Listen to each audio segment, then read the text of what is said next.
everyone, my name is Jing and I am part of the MindReset, which is a community dedicated to making this world a more supportive, inclusive, compassionate, and kind place.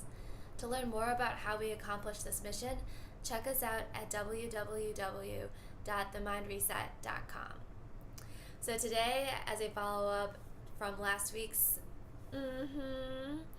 mental health motivation and mindfulness Monday, I said that I was going to follow up with an addiction that I developed entirely by accident. And I think this is a really good topic to bring up because one of the populations that can benefit the most from compassion are individuals who experience addiction. So what is addiction? Addiction is a primary chronic disease of brain reward, motivation, memory, and related circuitry. Dysfunction in these circuits leads to a characteristic biological, psychological, social, and spiritual manifestations.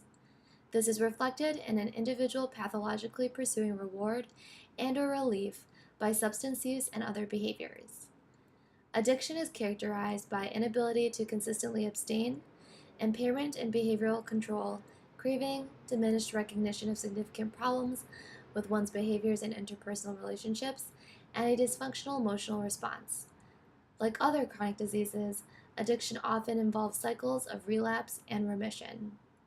Without treatment or engagement in recovery activities, addiction is progressive and can result in disability or premature death.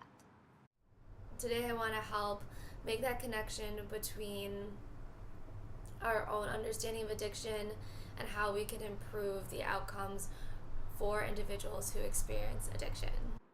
That leads us into our first point, which is that everyone is capable of getting addicted to something. That addiction is very common and affects people in different ways.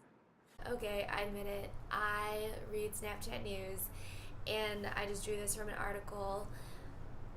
Miller's struggle with addiction was something he was very open about, and Grant shared her feelings on how impossible it is to be healthy in a relationship with someone who is in the throes of addiction.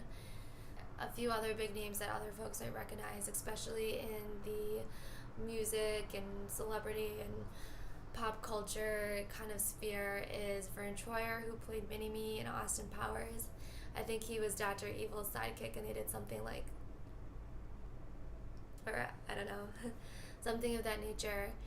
But him, I know Prince, Amy Winehouse, there's so many individuals who struggle with addiction. So while I personally have never had a hardcore addiction, I'm going to talk about my minor addiction shortly. I struggled with other things like pain, which is why I feel very strongly about the population that is addicted to painkillers, because I can understand why someone would become addicted to painkillers. And I just know how difficult it is to be with someone who has chronic pain. And it's not just, one person's sole responsibility. It really does take a team effort sometimes to get through something as difficult as addiction. So there's a lot of different directions we can go with addiction, and this could be a super long, but just to keep it kind of confined, I just wanted to hit on a few key points. Beyond stars, you could become addicted.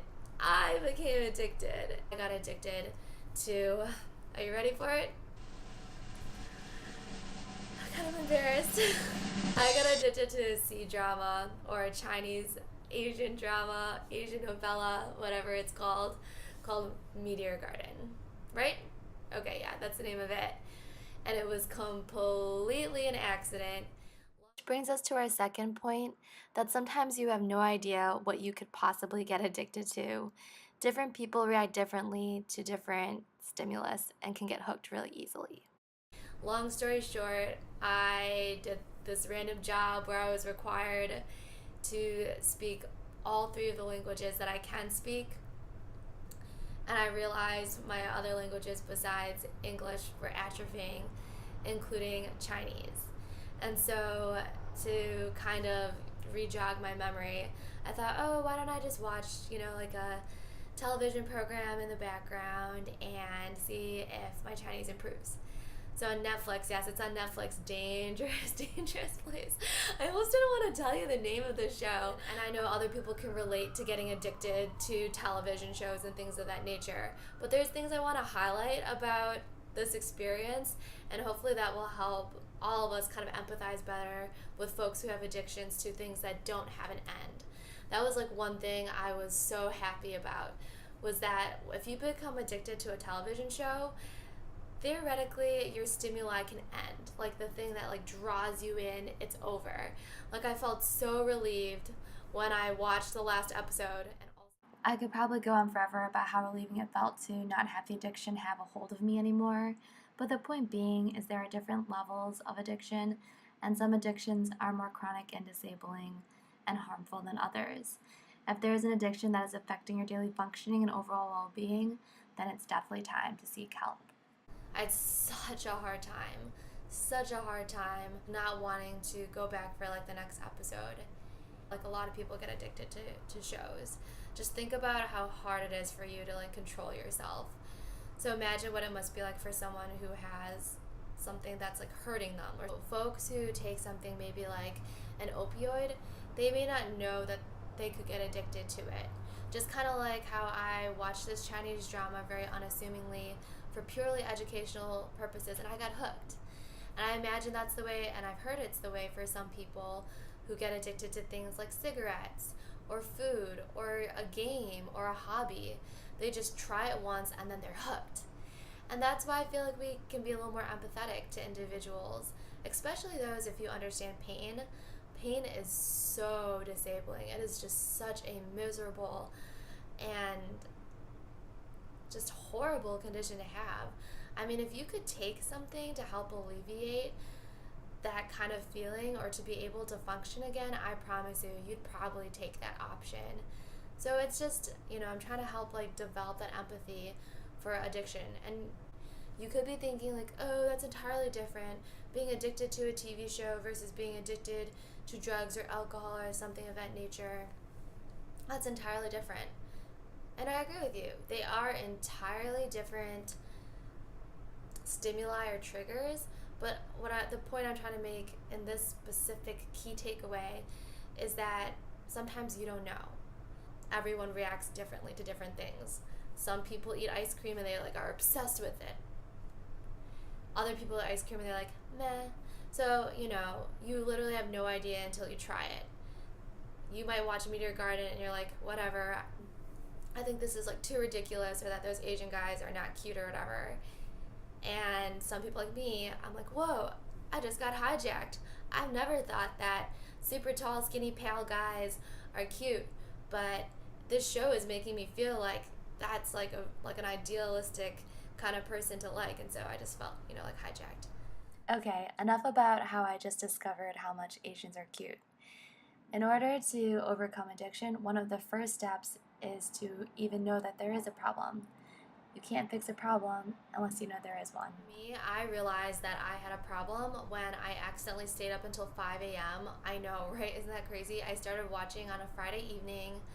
I stayed up until 5 a.m. into Saturday, and then I was going to brunch with some of my friends the next day, and I told them about it because I literally only got a couple hours of sleep, and I'm like, wow, that's a serious problem. I've never stayed up that late for anything. For the whole time I was in DC, and the thing that made me do it was this Chinese drama. I could tell that my thinking was different, so I was aware that there was a problem, and I kept thinking about it, and I just felt like I had no control. I felt like, and even I did when I went home, I wanted to watch it. Like I just wanted to know. I wanted to know what happened, and even though I kind of thought I knew what was going to happen, I still wanted to watch it anyways. Being aware is the first step, because after I was aware, then the next week on Sunday, I literally had to write on my weekly goal, do not watch Meteor Garden. Honestly, the show isn't that great, but a lot of Chinese or K-dramas are designed that way to be very addictive. Nonetheless, I knew that if I wanted to make a change, it would take effort. Like the most, not like anti, but the most not Chinese things I could think of. Like listening to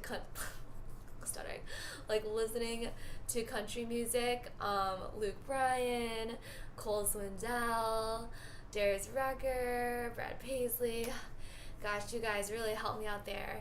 And it totally reminded me how much I love country music. I mean, I come from a pretty rural state, so I mean, country music is pretty awesome. So that definitely helped me shift gears. And then I also started watching Queer Eye, which is so great. Oh my goodness. I can totally understand why my brother watches that show now. I already finished that too. It's just such an uplifting show. Huge fan. So that definitely helped me kind of like keep my mind off of Meteor Garden. But I didn't meet my goal. My goal was to like not watch it at all, and I did end up watching it.